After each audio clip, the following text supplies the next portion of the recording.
should we expand solicitation of designated gifts?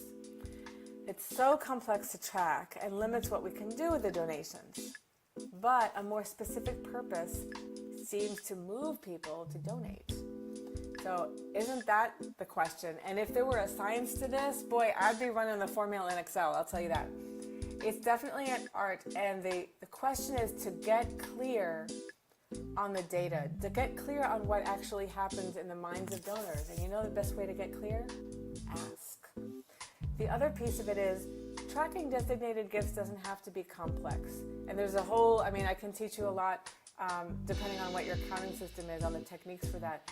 It can be clear. And one of the reasons why some people have the perception that it's complex is that they haven't been exposed to the really clear and predictable processes that can make it all super easy. Because I am positive that the mission of your life is not to sort out chaos in designated gifts.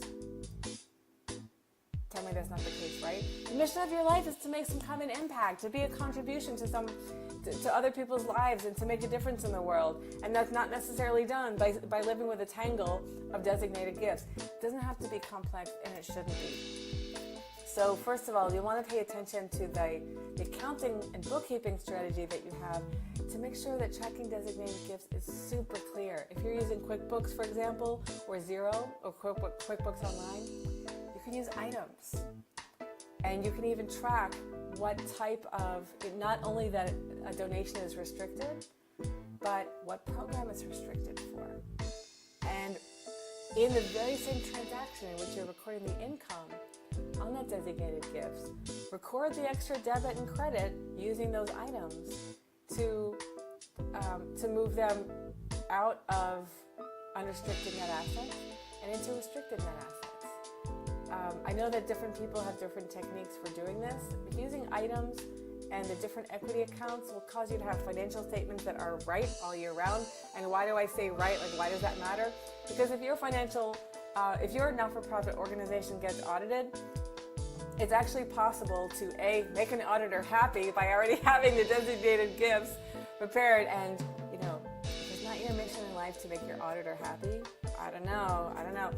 So anyhow, in practical terms, you can help to reduce the annual audit costs and make your auditor happier all at the same time by having certain things all just automatically be audit ready. And tracking designated gifts through the equity accounts is just one easy way to do that. And then you can get super specific on those programs by either using sub-accounts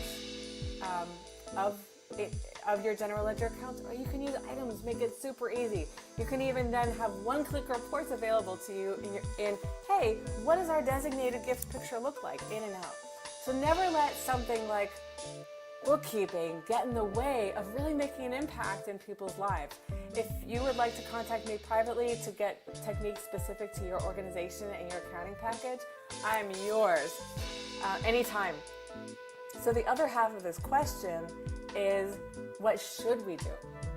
So let's say that tracking it is no longer a barrier. Fast forward to that future. Should we? Talk to your donors. Talk about what moves them. Are they moved to donate, or are they moved to donate more when they have a specific idea about this is going to fund this scholarship, or this is going to fund this club, or this is going to fund this outcome? Or are they moved by the opportunity to give to an organization filled with people who are on mission and say, take this money and run with it because you're going to do something amazing. And I just read your annual report and I see as a whole the amazing difference that your company is making in the world. I'm not going to control where you put your dollar. So it really depends on your organization, the tone of the organization, the staff, the types of donors that you're working with. So get feedback. Have somebody even designated to call donors and find out, like all the people who donated last year or last quarter, what moves you? What moves you to donate then? What moves you?